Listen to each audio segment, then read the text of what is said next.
സമരങ്ങളുടെ വേലിയേറ്റ ഭൂമിയായ secretariat പരിസരം ഇപ്പോൾ ഭക്തിയുടെ നിറവിലാണ്. എന്നിരുന്നാലും ഇവിടെ ഈ ഒരു സമരം കൂടി അരങ്ങേറുന്നു. ഈ ഭക്തിസാന്ദ്രമായ അന്തരീക്ഷത്തിലും ഇവിടെ ഒരു സമരം അരങ്ങേറുകയാണ്.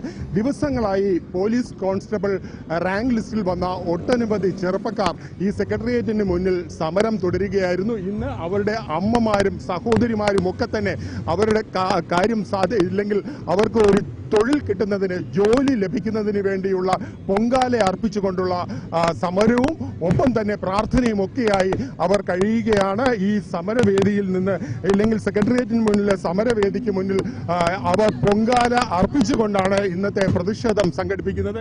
എന്താണ്, ഏത് തരത്തിലാണ് ഇന്ന് നിങ്ങളുടെ പ്രതിഷേധം ഇപ്പോൾ തുടരുന്നത്? ഇന്നത്തെ പ്രതിഷേധം എന്ന് പറയുന്നത് നമുക്കറിയാം, ഇപ്പോൾ 14 ദിവസം കൊണ്ട് നമ്മളിപ്പോൾ സെക്രട്ടേറിയറ്റിന്റെ മുമ്പിൽ ഓരോരോ പ്രതിഷേധങ്ങൾ കാണിച്ചുകൊണ്ടിരിക്കുകയാണ്. തലമുട്ടയടിക്കുന്നു, മുട്ടുകുത്തിയിരിക്കുന്നു, ശയനപ്രദർശനം നടത്തുന്നു, കാസർഗോഡ് മുതൽ തിരുവനന്തപുരം വരെ സൈക്കിൾ ഊട്ടി വരുന്നു.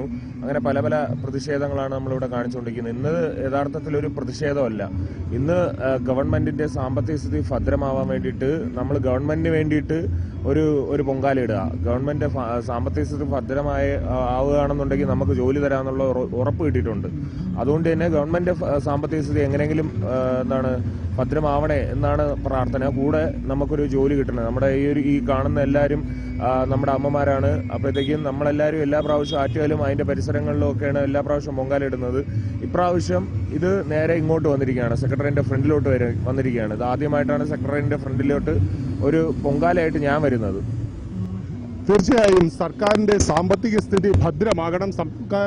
സംസ്ഥാന സർക്കാരിന്റെ സാമ്പത്തിക സ്ഥിതി ഭദ്രമായാൽ മാത്രമേ തങ്ങൾക്ക് അർഹതപ്പെട്ട ജോലി ലഭിക്കുകയുള്ളൂ.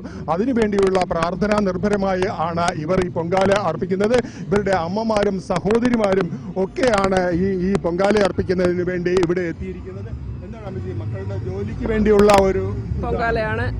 പിന്നെ ഈ ജോലി ഞങ്ങൾക്ക് സ്ഥിരമായി കിട്ടുമെന്നുള്ള ഒരു ഉറപ്പിലാണ് ഞങ്ങൾ ഈ വന്നിരിക്കുന്നത്.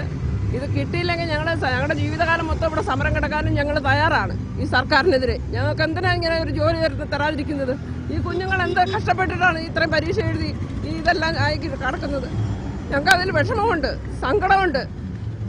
അത്രയ്ക്കും വിഷമിച്ചിട്ടാണ് ഞങ്ങൾ ഇവിടെ വന്ന് പൊട്ടുംകാല ഇടുന്നത്. അല്ലെങ്കിൽ ഞങ്ങൾ അമ്പലത്തിലാകുമ്പോൾ കാല ഇടുന്നത്. ഞങ്ങൾ എന്തിനാ ഇങ്ങനെ ഇട്ട് കഷ്ടപ്പെടുത്തുന്നത്? ഈ സർക്കാർ എന്തിനിങ്ങനെ കാണിക്കുന്നത്? പിന്നെ വിളിച്ച ഓരോരുത്തർക്ക് പരീക്ഷ കൊടുക്കുവാണ്.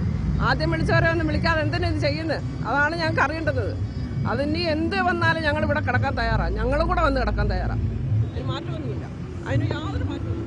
തീർച്ചയായും ഈ അമ്മമാർ വളരെ ശക്തമായ പ്രതിഷേധവും ഉയർത്തിക്കൊണ്ട് തന്നെയാണ് സർക്കാരിന്റെ കണ്ണു തുറപ്പിക്കുക, അതോടുകൂടി തന്നെ തങ്ങളുടെ മക്കൾക്ക് അർഹമായ ജോലി ലഭിക്കുക എന്ന ലക്ഷ്യത്തോടു കൂടി തന്നെയാണ് ഇവർ ഈ പൊങ്കാല അർപ്പിക്കുന്നത്. അതും ഭരണസ്ഥിരാ കേന്ദ്രത്തിന് മുന്നിൽ ഈ പൊങ്കാല അർപ്പിച്ചുകൊണ്ട് തങ്ങളുടെ പ്രതിഷേധവും പ്രാർത്ഥനയും ഒക്കെ ഒരേ രീതിയിൽ ആക്കുകയാണ് ഈ അമ്മമാരും സഹോദരിമാരും. ഒപ്പം ഈ റാങ്ക് ഹോൾഡേഴ്സിൽ ഇല്ലെങ്കിൽ നൂറുകണക്കിന് ചെറുപ്പക്കാർ 13,600 പേരായിരുന്നു ഈ റാങ്ക് ലിസ്റ്റിൽ ഉണ്ടായിരുന്നത്. അതിൽ കേവലം 3000 പേർക്ക് മാത്രമാണ് സംസ്ഥാന സർക്കാർ ജോലി നൽകിയത്. അതിലുള്ള പ്രതിഷേധം അവർ വേറിട്ട സമരങ്ങളുമായി കഴിഞ്ഞ കുറേ ദിവസങ്ങളായി സെക്രട്ടേറിയറ്റിന് മുന്നിൽ സമരം തുടരുകയാണ്. അതിന്റെ ഭാഗമായി ഇന്ന് പൊങ്കാല അർപ്പിച്ചുകൊണ്ട് സർക്കാരിന്റെ സാമ്പത്തിക സ്ഥിതി മെച്ചപ്പെടുന്നതിന് വേണ്ടി പൊങ്കാല അർപ്പിച്ചുകൊണ്ടുള്ള ഒരു പ്രതിഷേധവും ഒപ്പം പ്രാർത്ഥനാ നിർഭരമായി തന്നെ അവർ ഈ പൊങ്കാലയിൽ പങ്കാളികളാവുകയാണ്.